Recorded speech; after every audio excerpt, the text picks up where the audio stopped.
సర్వకర్మాణి మనసా సన్యస్యాస్తే సుఖం వశీ నవద్వారే పురే దేహి నైవ కుర్వన్న కారయన్.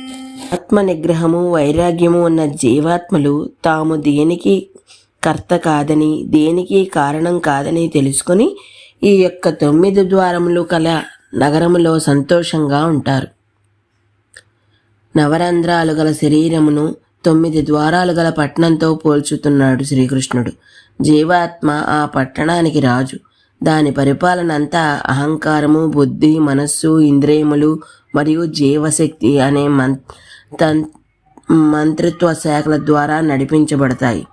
కాలము మృత్యు రూపంలో శరీరాన్ని తీసివేసే వరకు ఈ శరీరంపై రాజ్యపాలన కొనసాగిస్తుంది. కానీ పాలన కొనసాగుతున్నప్పుడు కూడా ఉపదేయమైన యోగులు తమను తాము శరీరంగా భావించరు. అంతేకాక తమను తాము ఈ శరీరానికి అధిపతులని అనుకోరు. సరికదా శరీరమును దానిచే చేయబడిన అన్ని క్రియలను భగవంతునికే చెందినవని భావిస్తారు.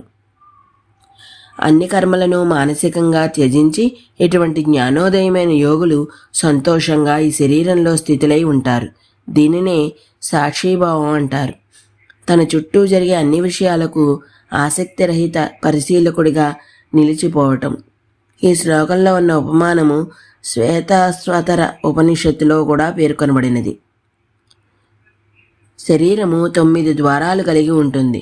2 చెవులు, 1 నోరు, 2 నాసికారంధ్రాలు, 2 కళ్ళు, అపానము, జ్ఞానేంద్రియము. భౌతిక దృక్పథంలో ఈ దేహంలో ఉండే జీవాత్మ తనను తాను ఈ నవరంధ్ర ద్వారపట్నంలో అనుసంధానం చేసుకుంటుంది.